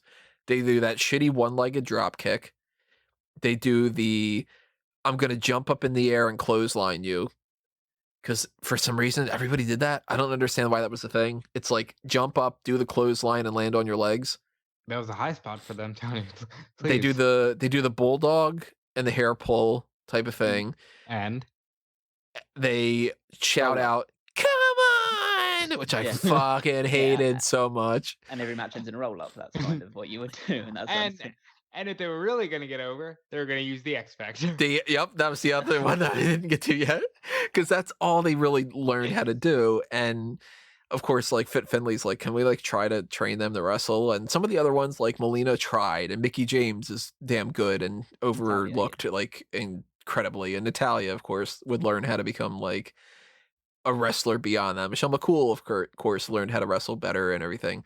But Kelly, yeah, like she was never going to be Charlotte Flair, you know, and Ariel was never going to be Kelly.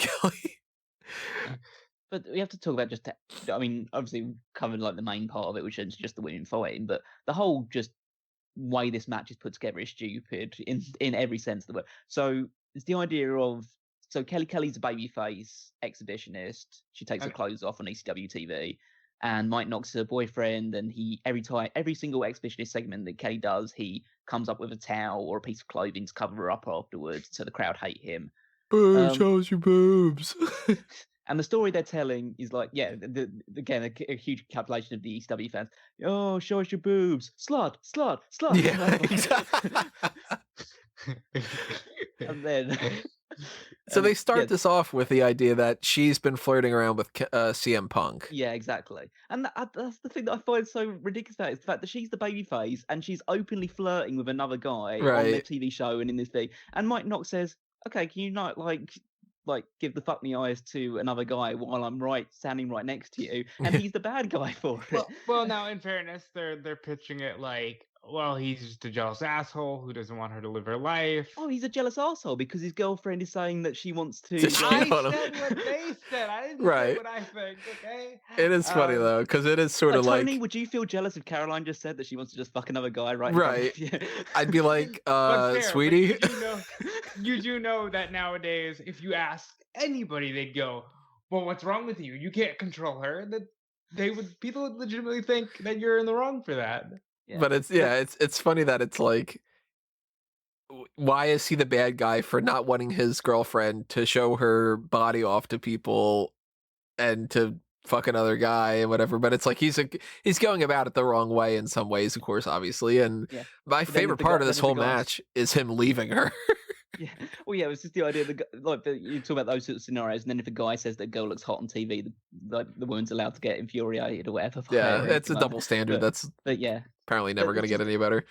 A different podcast. Yeah. So it's just the issue with the fact that, like, because the two guys are the only ones that can wrestle, it means that we have to sit for about 5 minutes of just two heels who aren't really over by any stretch of the imagination, just doing moves for a while. Right. Before the women get in and wrestle awfully, but at least get some sort of attention because they're hot. And then, like you say, the best part of it, the most interesting part, is just Mike Knox saying, "Yeah, I'm pretty annoyed about the fact that you just want to fuck another guy right in front of me," essentially. And essentially her whole gimmick as an exhibitionist was that she just takes her clothes off for men. And she would do fits where she would just go up to people in the audience, whatever, and just start saying that she's going to strip or whatever. And while in the middle of his matches, it's like, yeah, okay, I think you're kind of justified in leaving her to do this match here. Pretty one-sided thing for him to just be like, you know what, fuck it, my girlfriend's a slut, I'm not going to deal with this anymore. But he gets booed for it, obviously, because that happens, and then Ariel wins with this choke STO type thing, and then just sits on Kelly's face while she's pinning her. Which, of course, is like one of the highlights of the segment. You know? One of the highlights of the pay-per-view. But then the real highlight comes, which is the match ends and they start beating up Kelly, and then the Sandman's music plays. It's not was it Enter Sandman? Yeah, because they can't get their rights to that sort of stuff. But he comes down through the crowd and he starts beating Kevin for the shit out of Kevin Ford with Singapore Cane, which is the first time we've seen any weapon used on this entire show. With 5 matches in. It's not even in the match itself. And yeah, so at least they got something out of this one.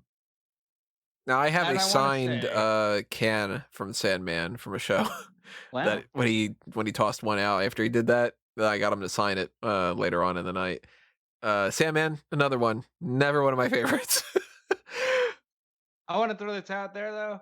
Mike Knox looks great, having had to spend the whole week prior getting the shit off of him after Shawn Michaels and Triple H just openly took a dump all over him at Survivor Series. It's still one of the funniest things to ever happen in a Survivor Series match, where Shawn Michaels super kicks him because he was going to hit Triple H for, wanting Kelly to take off her clothes, and then Shawn has to ask, who is he? Is he in this match? Do I pin him now? Yeah, again, another situation where Kelly was just going to take her top off for a random guy, and so again, Right. Mike Knox at the heel. That whole Survivor Series thing is one of those, like, it's great and it's terrible because they really, like, it's fun, it's funny, but they just shit all over that whole team.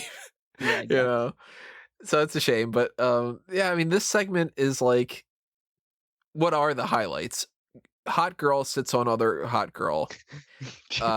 Sandman does Beats up vampire Sandman. with a Singapore can. Guy leaves his girlfriend, and honestly, I thought it was kind of cute at the beginning where Kelly's just sort of like, I just want to wish CM Punk good luck. I was like, oh, like, they're kind of adorable. You know? But it's shit. It's just it's shit. really bad, yeah. This would be a crappy segment, but at least well, I wouldn't even say that it would be crappy. This would be an okay segment on a TV show. But on a pay-per-view, it's just crap. And following the previous 3 shitty matches, it's like, all right, you're not even trying to make up for it, really. No. It's like credit to Kelly for that that intro to CM Punk, because it wasn't the worst promo on this show, because backstage we've got Rebecca DiPietro interviewing Bobby Lashley. Right afterward, I mean, Yikes. Rebecca, typical pretty girl who wasn't cut out for the broadcast position. She's just another model. She's got the visual part down. She's hot. You know, you got her and Ariel and Kelly and Trinity and Melina, all of them very attractive women. So they got that covered. They didn't cover the part that people would want, which is that then they should take their clothes off and just be like a porn thing, because the WWE, it's not porn. But yeah, you see like the cleavage that DiPietro's got going on, and if you're a teen at that time, you're like, ECW is great. Oh my God, I don't even care what she's saying, that kind of a thing. But she's terrible in her position because she's not supposed to be that type of a job. Like, people have jobs like that for a reason, because they're supposed to be good at the jobs. Like, just because the weather girl is kind of typically attractive in almost every news outlet doesn't mean that they necessarily are bad for the job. A lot of them, it's like, well, there's 100 people going for the job and you're the one that can actually do the job. And Glenn Hurricane Schwartz is not, some kind of knockout. But like, that would be bad enough if it was just okay, give the model a microphone and she could be a microphone stand. If the guy cutting the promo would be good, but it's Bobby Lashley, and he's just sort of like, I'm one guy and I'm going to win a championship. And Lashley's never been a good promo. And I don't give a damn what everyone else says. One man, one mission. Kind of following the Tyson thing, you know? Yeah, he is so like Tyson was. At least Tyson was charismatic though at this point. So Bobby Lashley nowadays is so much better because he's got MVP as a mouthpiece. Yeah, now he can just stand there, look like a beast, and MVP could be the one talking. It's significantly better. I have to just say again, I've really enjoyed this show because Callum has like switched roles with me, and he is completely more charismatic than I have ever been on this entire podcast. When have you ever been more charismatic? No, so cut that down there. Cut that short there. I don't want to go off on someone too much. But, Callum's arguing for the heel vote on the Coast of the Year. I've been arguing for the heel vote constantly. If you guys don't vote for me, you're dumb. Now I'm doing my own podcast. I'm doing this one. It's like, Well, I lost Come the on. vampire vote earlier. I lost the social scientist t-shirt. Yeah. Rob's getting the brownie points on this episode. I know, Yeah, all you- the teachers and the vampires are going to vote for me. Yeah. You're not really a teacher, get a real job. So at this point, all those matches, except for the first one, were about 7 minutes long. And we're going to just waste a bunch of time, longer, like Callum had said, more than 7 minutes to get to the next match. Paul Heyman's cutting a promo about how long after he's gone, ECW is going to live and all this. Of course, Foreshadowing. you want to fill us in on what happened there? He gets fired. If he wasn't fired going into the show, he gets fired immediately after. Yeah, What is said to be like this intense confrontation on a plane with Vince McMahon. I wish there was a camera there. Yeah, so essentially this is Heyman's last show. He does leave the company pretty much immediately afterwards. He talks about it on the Untold Story in his own documentary and stuff like that. But essentially, he was butting heads with Vince McMahon a lot over the creative direction of the ECW. Vince obviously wanted Lashley to be the next big babyface star going into it. Paul Heyman was pushing for CM Punk to be a bigger deal. Essentially, in the match we're going to talk about with the Elimination Chamber, his vision for the match was that Punk would start with the Big Show, and Punk would eliminate the Big Show single-handedly with the Anaconda device. And before the next guy got into the match, try and, even if Punk wasn't going to win the match, it would get him over with the crowd a lot more because he did something amazing by defeating the champion on his own. And you start off with, oh my God, we're guaranteed to get a new champion. Yeah, exactly. Which, I mean, Joey Styles flat out had said at the beginning of the show. And that was his mindset as well. And Vince hated it. And he also hated the fact that Big Show had told Vince that he liked the idea and he wanted to do it. And essentially, and spoiler alert as well, Big Show only has one more match after this before retiring, essentially, from WWE as well. So obviously he comes back in 2008, but he misses all of 2007. And he's not even signed with the company at that point in time because his contract expires in February. And so he just leaves. And essentially his idea is that he's going to retire at least for a while. And then he comes back at No Way Out to do the whole Floyd Mayweather stuff. But yeah, so both Heyman and Big Show won't live too much further beyond this pay-per-view. And there's a lot of stories about, I think I read some stuff when I was doing research for it, some writers talking about how like Vince and Stephanie and Triple H would openly mock Paul Heyman constantly behind the scenes. They would talk behind his back. They would do impressions of him when they're pitching ideas to each other just to make it seem like, oh, this guy has no idea what they're talking about. Whereas the writer basically says they were all kind of just intimidated with the fact that Heyman knew how to book wrestling and they didn't. They doing that whole thing that Pritchard does. May I have another volley? Yeah, exactly. I imagine it was Pritchard doing it with them. Probably.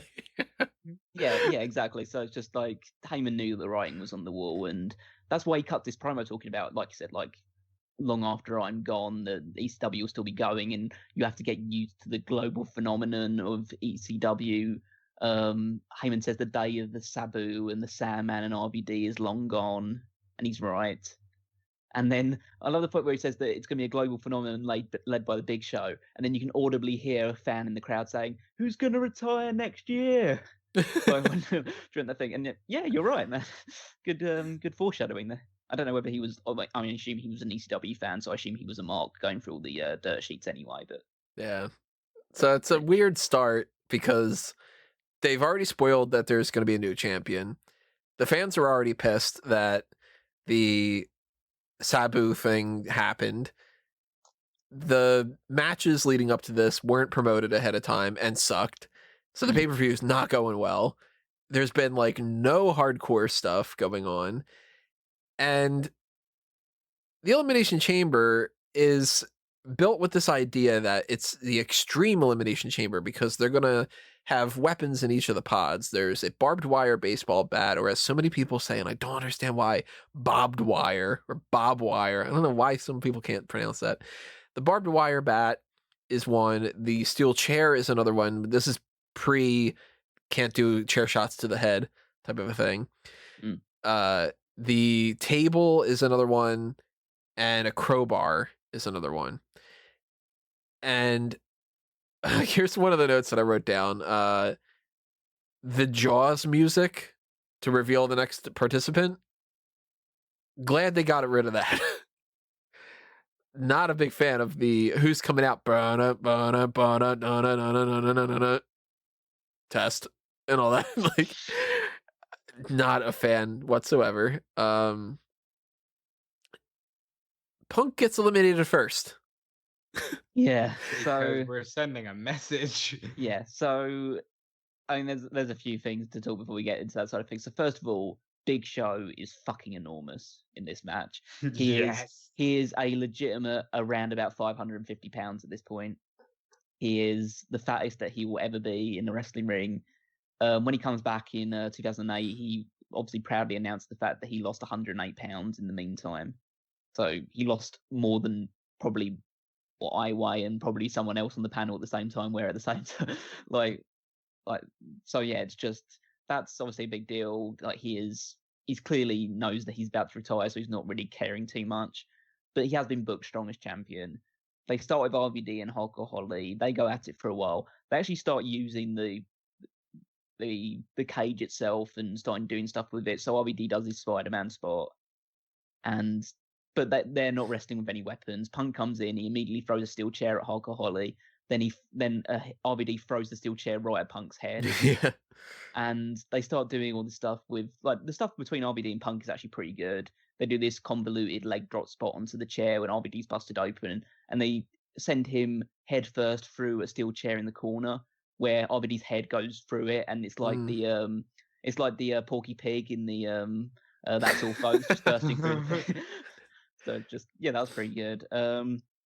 So they work himself over for a while. Then Test comes in. He's hitting everyone with a crowbar, not the WCW wrestler, an actual crowbar. And then it'd be quite funny if they fit him in the pod. Yeah. But yeah, and then everyone just starts. RVD just hits everyone with a chair, drop kicks CM Punk in the face with a chair, then hits the frog splash and pins him. And then the crowd cheer initially because RVD's got a pin, and then they realize, oh no, Punk's been eliminated, and then they get upset. Yeah, you could feel that sort of just like, fuck kind of thing. But then it's just like, again, we talk about this match being like only 24 minutes long and stuff like that. It's the idea that between Test coming in and Bobby Lashley coming in, everyone else gets eliminated apart from Test. That is where this thing gets. I never realized how bad this was booked, because taking Punk out first is a mistake that you would think that WWE shouldn't make at this point. I mean, they've been doing this for decades.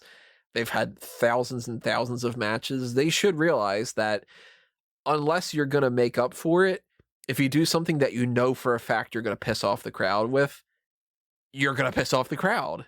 So they follow it up instead with a botch. I mean, they didn't plan it, but it's a botch where Khali kicks out and they say that he's eliminated. So that's very poorly done. Then RVD gets eliminated, and Test is just sitting in the ring for like a solid minute with nothing to do. How can you take a match that's built on the idea, literally predicated on the somebody else is going to come in and it's this craziness and whatever, and you make it where people are just sitting there waiting? That is so boring. The Royal Rumble can get away with it once in a while because it's not doing that for the entire match. And it's an hour-long match. So you do a couple minutes and you tell the story of like Austin throws somebody out and he's waiting and he's like, looking at his fake watch or whatever. And it can be fun. And you don't do it every year and you don't do it for every match and you don't do it for the entire match. But it's like you just took out two of the baby faces that people wanted to see. And one of the other guys that, yeah, he wasn't like one that people really wanted to see win, but he was the like replacement. So whenever you do the replacement, it's easy to kind of look at that person as, maybe they did the replacement because the big swerve is that they're going to win. Like Chris Jericho wins the championship in the scramble match and so on. Or Edge wins by replacing Kofi Kingston in the Elimination Chamber. So you took out that. You're down to just Test, Lashley, and Big Show. And you're waiting. That is so dumb. And they don't even fix it later because Test gets in the ring. He's in the ring waiting. Bobby Lashley comes out, and this is a decent enough thing where they're trying to hold Lashley back, and he breaks the chains by using the table to get through and climb out through the top, but he eliminates Test. So now Lashley's waiting for like 2 minutes for the Big Show to come out. Mm. If you're going to just do that, why didn't you just book Big Show versus Bobby Lashley for a regular match? You know? Yeah, I mean, again, going back to a little bit in terms of like the history side of things, the reason why they booked this as an Extreme Elimination Chamber match, because originally the idea was that RVD was the one that had earned the title match, and Paul Heyman said, "Okay, RVD gets his title shot, but he's going to have a title shot alongside 4 other guys in the chamber." So the idea going into this was that the reason why they had the chamber match was to prevent RVD from winning the title from the Big Show. And then in the meantime, they decided, yeah, I kind of actually want Bobby Lashley to win the title instead. And then they switch it all up, really. But I don't want to bury the fact that Test elimination of RVD was ridiculously sick looking. That huge elbow top from the drop onto the steel chair on RVD's face. I don't know how nobody got injured in that spot because it looked scary as hell. Other than that side of things, the 2 goons who we didn't mention through Heyman's promo and the ones that are holding the door are the Basham brothers. Yes. And they were a SmackDown tag team in like 2003, 2004, 2005. They won the tag titles a couple of times. They were fake twin brothers. I don't know how you can really fake being twin brothers, but they decided to do it with those 2. And this is their final stint. They get released in January as well. So that's kind of a running thing with a lot of these people. A lot of these people don't last out until the end of 2007 anyway.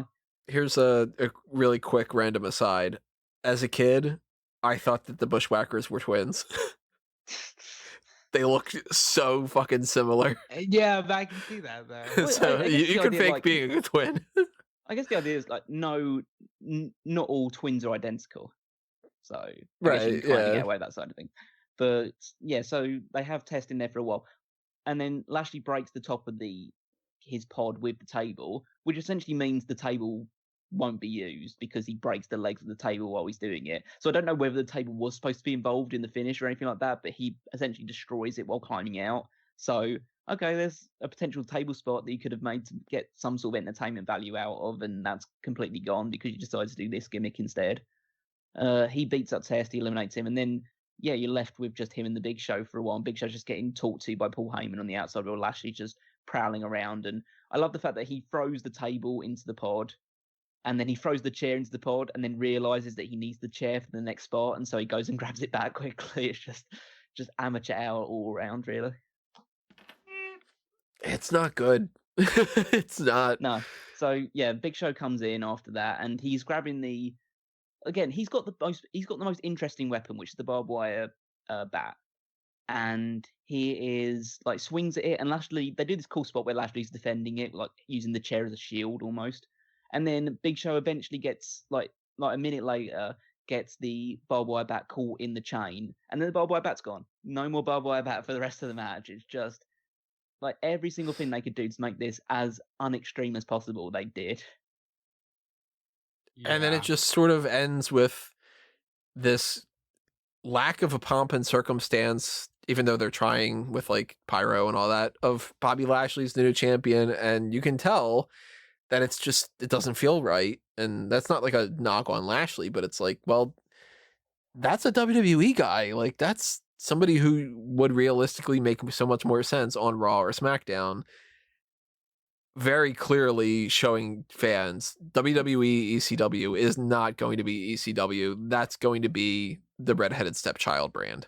Yeah, well, let's just talk about that in the sense of like, so the first champion they had for this ECW brand is RVD. It makes sense, obviously. He was WWE champion, and he's a big ECW original. Then they give it to Big Show, who'd never stepped foot in ECW prior to this brand being announced. Then it's Bobby Lashley, again, a WWE guy. Then Vince McMahon, as WWE guy as you can get. Then Bobby Lashley again. Then it goes on to Chavo? John Morrison. No, Morrison. Yeah, Morrison. Then Punk, who is Punk, kind then of Chavo. It's like Indy, Chavo, Kane, Mark Henry after that. So basically, no ECW original gets hold of that belt again until Tommy Dreamer wins it. And Tommy Dreamer gets it way later. Like he gets it 2009. He's the third final ECW champion. He drops it back to Christian Who who then dropped drops it to it to Ezekiel Jackson. Ezekiel Jackson, who just retired the title after it. But it's just kind of amazing that the idea of just these ECW runs from 2006 until 2010, and only 2 ECW originals hold the title in that time. Now, to a certain extent, I'm sure that their plan was to give the belt to Chris Benoit. That's true. And yeah, I'm that sure was the plan, yeah.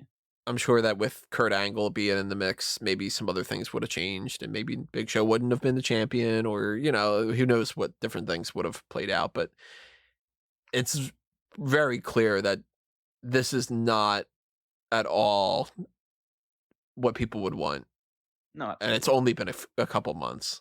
So it's not even like, all right, you gave us a year's worth of whatever, or something like the shows like Main Event and Superstars. They market that as like, this is going to be an extra whole show. We're going to have like Undertaker versus Matt Hardy and different things. And after a good couple of months, you're like, you're not trying.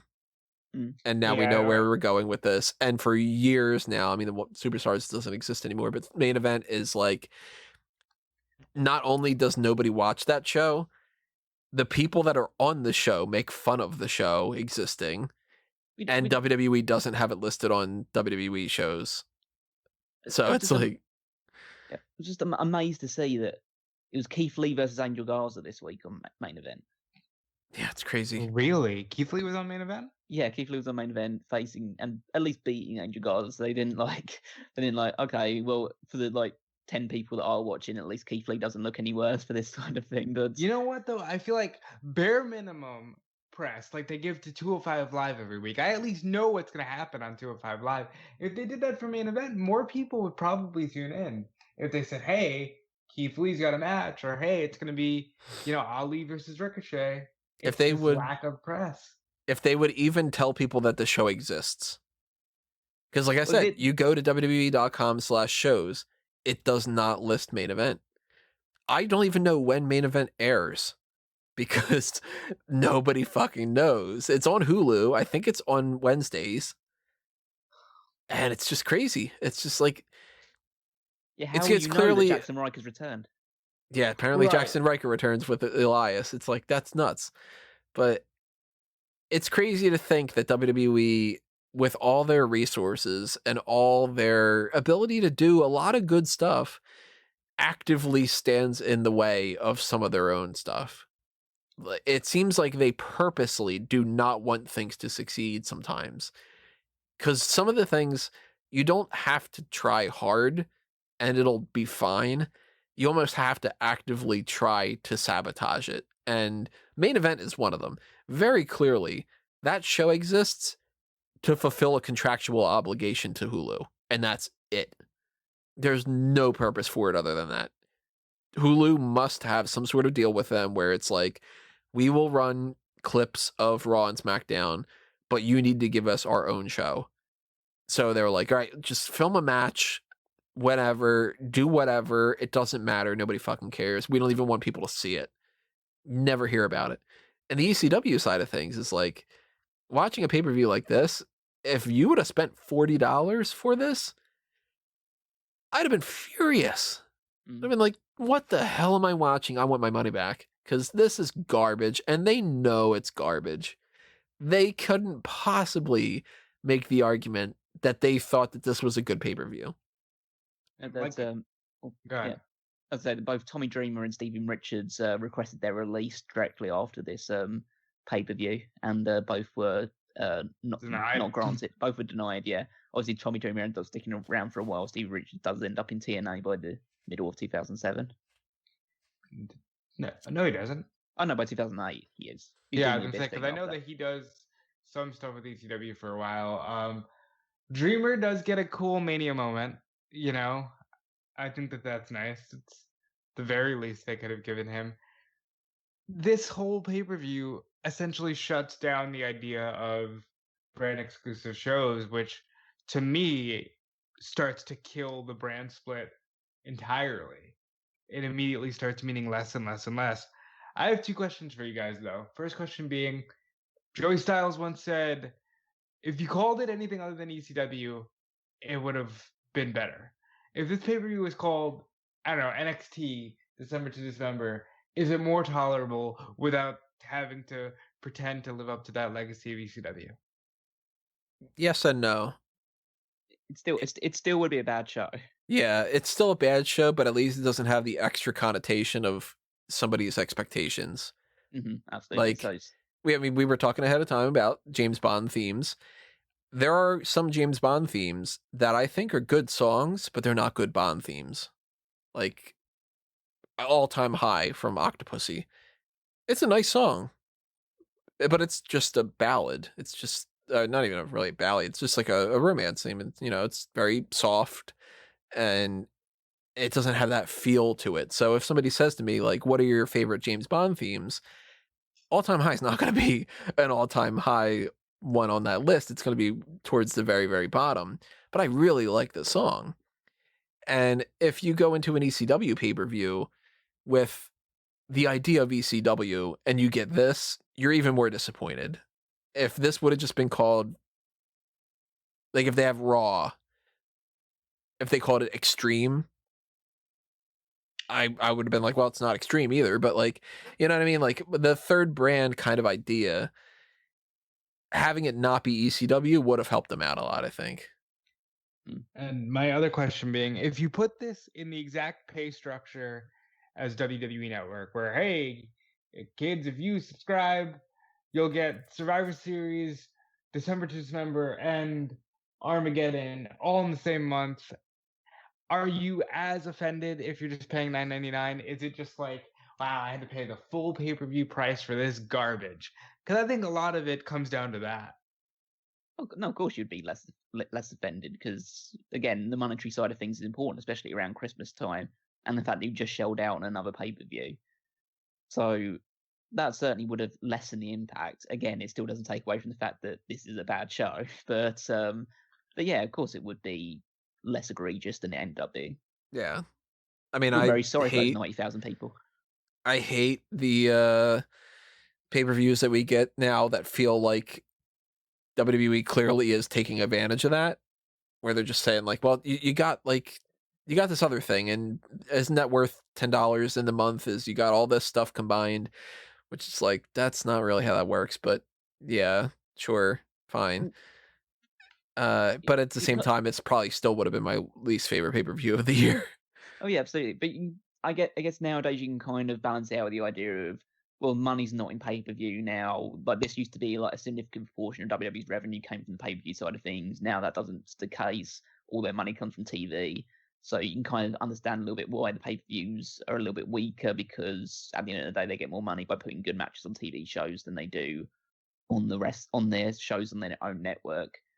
But yeah, it's again, it still would have been a bad show. I still wouldn't have enjoyed it. I still would have, if this show happened in 2020 and we were doing a post show on it, I would lay into it because it is bad.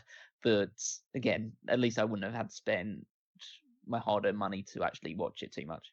Yeah. So that's at least a benefit nowadays.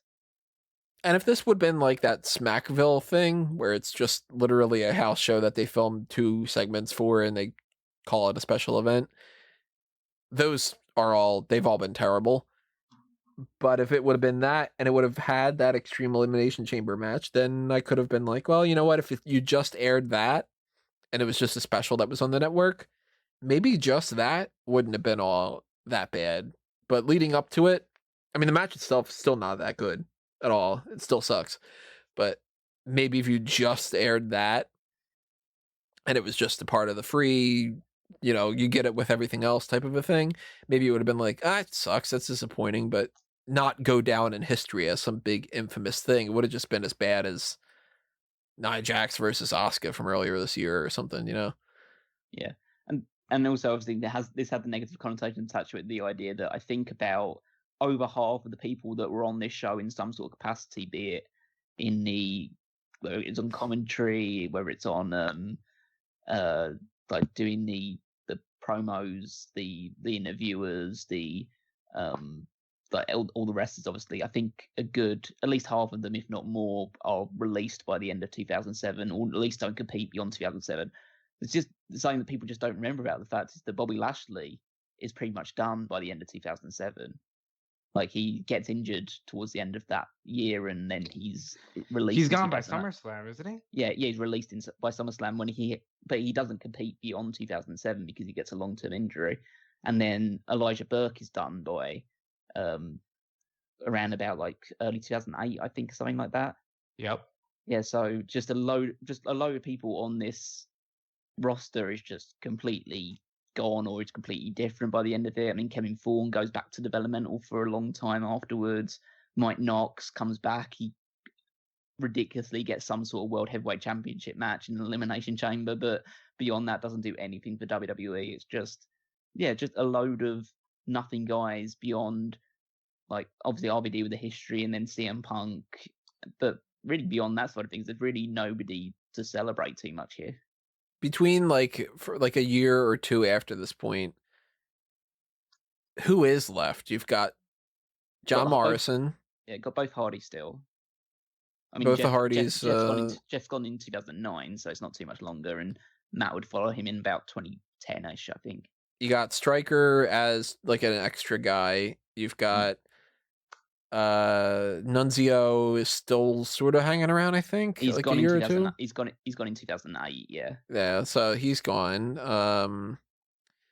You got the great Khali. Yeah, it's great. Tommy Dreamer. Knox was there for a little while till 2010. A little bit of Mike Knox, a little bit of Kevin Thorn. Kelly's still around, and Big Show comes back eventually. Yeah, and CM Punk. And CM Punk, and that's it's about it. Hulk Holly sticks around until 2008. That's right, 2009 he gets released. Yeah, but and Test is dead by 2009. So that's pretty sad as well. Yeah.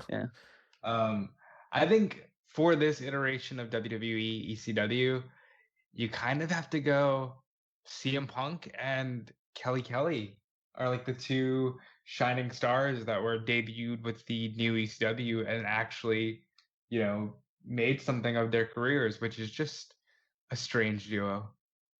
Certainly wasn't Rebecca DiPietro or Tony Mamaluke or whatever. You know, it's kind of funny. We are getting close to the point where we are almost as long as the pay-per-view. Yeah. We're at like an hour 45 or something. As much as like it's in context, or now we go back and watch it, it's a nothing show, which really nothing really happened. There's a lot you can talk about this thing just because of how ridiculous the whole concept surrounding ECW at this point in time was, and just how poorly this show is put together. Just as you say, Tony, it's clear that no attention was paid into it because it's sandwiched between two actual pay-per-views. So. I wouldn't even think that this had more than 20 minutes worth of attention put to it. It really strikes me as the type of thing that just backstage they were like, I don't know, just like fucking this, just do whatever. Like really didn't actually sit down and think about that. I think WWE does that a lot, but this is definitely one of those examples. It's amazing that the next pay-per-view Armageddon is headlined by the World Heavyweight Champion and WWE Champion teaming up to take on Booker T and Finlay. It's like, okay, that's that's something that's a bit more that's more marquee than anything on this entire card. It's just like, okay, that's just one match, and then you have that amazing ladder match. You have a number of other good matches sandwiched in between that side of things as well. It's just, and Survivor Series 2006 is a pretty good show as well. And then they just put this absolute dumpster fire in the middle of it. Not fun at all. So that's December to Dismember. It's underwhelming in the sense that it wasn't as bad as I was hoping that it would be. I was expecting it to be like a series of the worst matches ever, and it's just a bad pay-per-view. Yeah, that's pretty much the summation of it. It's a show that is so bad it can't even be good. So good it's bad. So bad it's good. Yeah. So very quickly, I want to remind everybody to make sure that you drop some feedback for a bunch of different things. One of them being, what do you think about this segment? Do you think that we should go back and watch some other things in the past? I know I've mentioned before that I've never seen No Holds Barred or Ready to Rumble. Now, Ready to Rumble is not really a WWE thing necessarily, but it's pro wrestling related. We don't have to stick to WWE. But that is those are two things that I might want to do for Miss the Smark. There's other things too that, like, even if I've seen it maybe Rob or Callum hasn't, and that we could do whatever that is. I mean, we'll have to kind of like talk and make a list up or whatever, but that is something that maybe we do another one of these pretty soon. I don't know. We'll kind of see how everything plays out. We do know the rest of the year, like game plan for a little bit going forward, but I want to know your feedback. I want to know what you like about this. If you think that there's anything that we can add to it, if there's some kind of element that maybe like a rating system or something, or if there's any particular topics that you are like, if you guys haven't seen this, then you should definitely check it out. I wrote down one of my things that I have never seen is that Styles and Daniels and Joe match from TNA that everybody raves about. Oh, Never actually seen that one. We should watch that. That's short enough that we could even just like do a fan announce table. It's like 15 minutes or so. Might do that. Maybe we'll do that as a dark cast for the Patreon or something. If you're interested, let me know. Drop a comment below, but also drop your feedback in other ways. And the best way for you to do that outside of the comment section is right now I've got the feedback survey up on the website. So if you go on the smarkoutmoment.com and you check the little sidebar, you check the other different ways that you can get to it, there is the fan feedback end of the year sort of questionnaire that fills me in on a lot of different things. It lets me know what you are liking about the show, what you're liking about the not the podcast, the website, what you aren't liking, what you'd like to see more of, what you wouldn't like to see as much of in the future. When you listen to things, how you listen to things, if you listen to things, because some people are just, they only check out the articles, and some people, they only listen to the show. And, you know, are you checking it out on YouTube? Are you checking it out on iTunes or Stitcher or TuneIn or whatever it might be? There's also the ability to vote on the awards, so you can tell us your favorite and least favorite segments that we do. So if we get a whole lot of responses that you guys really, really, above all, just absolutely love Mount Rushmore, for instance, I should say, not entrance, that's not a word, then we'll try to do more of them in 2021. That's how that works. It's feedback. I actually take the feedback and I try to apply it and try to make things better going forward. So the more people that respond, the better. Try to do that as soon as you can. The polls will shut off eventually when we start doing the end of the year awards, which are coming up before we know it. And that will be actually coming out around like the 30th. We're going to record them a couple days in advance, probably around like the 26th, 27th, 28th. And you should be formulating your lists for that. I'll just check last year's, you'll see all the awards. Although I think the only award that we changed this year is we got rid of the celebrity award. That's not going to be a thing anymore. Just to trim down the show a little bit, because it was going on for like 7 hours. And maybe that'll take out 20 minutes or something. I don't know.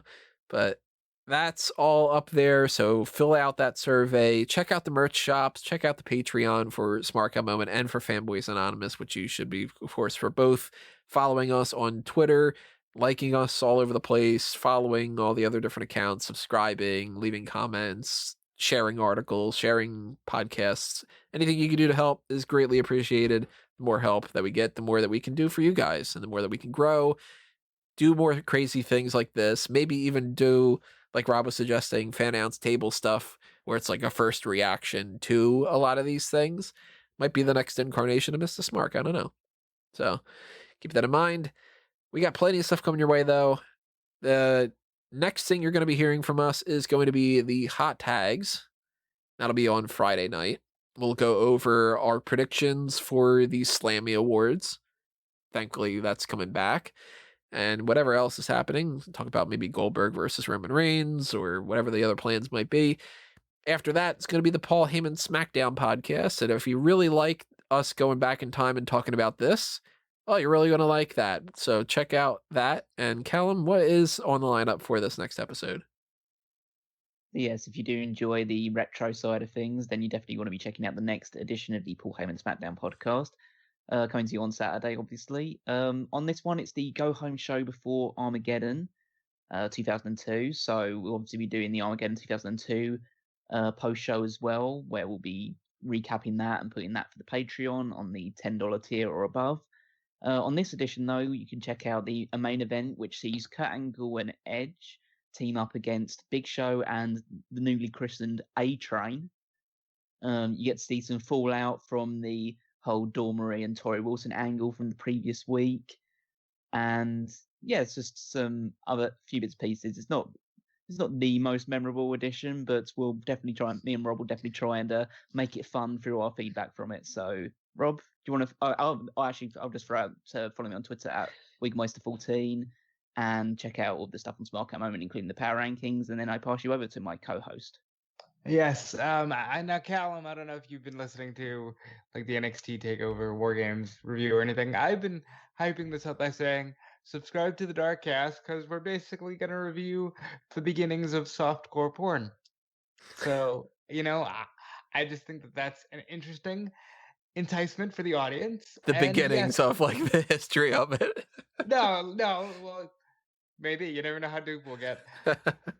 Other than that, you can follow me on Twitter at DudeFelice. Check out everything I've got going on at WrestleZone.com, at Fightful.com. I'll be on the Wednesday Night War podcast with Alex Plowski and Sean Ross Sapp tonight. I may even be playing Among Us on the Fightful YouTube channel tomorrow. We'll see how that goes. And yeah, just keep clicking around and keep supporting, and I thank you. And you can follow me on all my other kind of avenues, eWrestling News, Bleacher Report, and whatever else is happening just by checking out A Mango Tree and Tony Mango on Facebook and Twitter. And obviously, if you are just hanging around on Fanboys Anonymous and Smark Out Moment, then whatever is happening there, it'll pop up in your feed. Hopefully you'll enjoy that too. Hopefully you enjoyed this episode. Thanks for listening, everybody. This has been another Smark Out Moment, and we're being counted out.